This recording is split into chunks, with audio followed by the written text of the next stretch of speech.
Hello friends, welcome to Yas Recipes.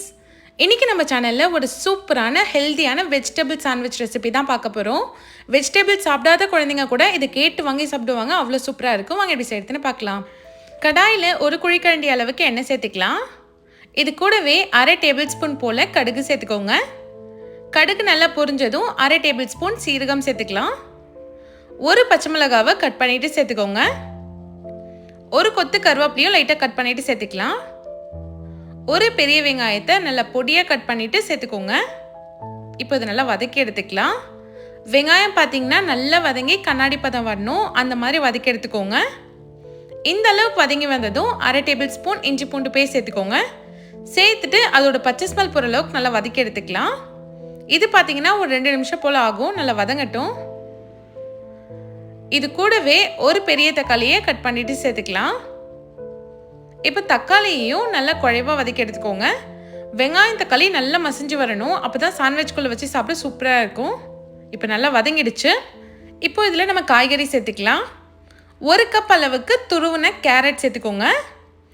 Carrot பதிலாக நீங்கள் beetroot கூட சேர்த்துக்கலாம். 1 கப் அளவுக்கு முட்டைக்கோஸ் சேர்த்துக்கோங்க. 1 கப் குடமிளகாவை கட் பண்ணிட்டு சேர்த்துக்கலாம். நான் இந்த 3 காய்கறி மட்டும்தான் சேர்த்துருக்கேன். இது கூடவே 1/2 டேபிள் ஸ்பூன் அளவுக்கு மஞ்சள்தூள் சேர்த்துக்கலாம். 1 டேபிள் ஸ்பூன் அளவுக்கு காஷ்மீரி சில்லி பவுடர் சேர்த்துக்கோங்க, காரம் கம்மியாக தான் இருக்கும். 1/2 டேபிள் ஸ்பூன் கரம் மசாலா இல்லைன்னா சிக்கன் மசாலா சேர்த்துக்கலாம். 1/2 டேபிள் ஸ்பூன் மிளகுத்தூள் சேர்த்துக்கோங்க. தேவையான அளவுக்கு உப்பு சேர்த்துக்கலாம். இப்போ காய்கறியை ஒரு 2லேருந்து 3 நிமிஷம் ஹை ஃப்ளேமில் நல்லா வதக்கி எடுத்துக்கோங்க. காய் ரொம்ப வெந்துடக்கூடாது, ஒரு 50% அளவுக்கு குக் ஆகணும்.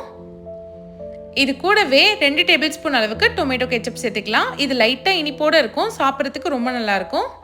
இப்போ இதையும் லைட்டாக வதக்கி விட்டுக்கலாம். இப்போ பாருங்கள், உள்ளே வைக்கிற ஸ்டஃபிங் நல்லா ஹெல்த்தியாக ரெடி ஆகிடுச்சு. இப்போ நம்ம பிரெட் டோஸ்ட் பண்ணி எடுத்துக்கலாம். அதுக்கு தோசைக்கல்லில் 1 டேபிள் ஸ்பூன் பட்டர் இல்லைன்னா நெய் சேர்த்துக்கோங்க. இதுக்கு மேலே பிரெட் சேர்த்துக்கலாம். பிரெட்டை வச்சுட்டு ஒரு 2லேருந்து 3 நிமிஷம் போல் வேக வைங்க. 2 சைடும் நல்லா செவந்து வரணும். இந்த அளவுக்கு கலர் மாதிரி வந்ததும் தனியாக எடுத்து வச்சிடலாம். இப்போ பிரெட் எடுத்துக்கோங்க. இதுக்குள்ளே நம்ம ஆல்ரெடி ரெடி பண்ணி வச்சிருந்தோம் இல்லையா ஸ்டஃபிங், அதை வச்சுக்கலாம். நல்லா ஈவனாக ஸ்ப்ரெட் பண்ணி விட்டுருங்க. அவ்வளோதான், சூப்பரான வெஜ் சாண்ட்விச் ரெடி ஆகிடுச்சு. இதை நீங்கள் இந்த மாதிரி ஒரு லேயராக வச்சும் சாப்பிட்லாம், இல்லைனா இதுக்கு மேலே நீங்கள் பிரெட் வச்சும் சாப்பிட்லாம், அதுவும் சூப்பராக இருக்கும். கண்டிப்பாக இந்த ரெசிபியை ட்ரை பண்ணி பாருங்கள். மறக்காம யாஸ் ரெசிபிஸ் சேனலை சப்ஸ்கிரைப் பண்ணிவிடுங்க. தேங்க்ஸ் ஃபார் வாட்சிங்.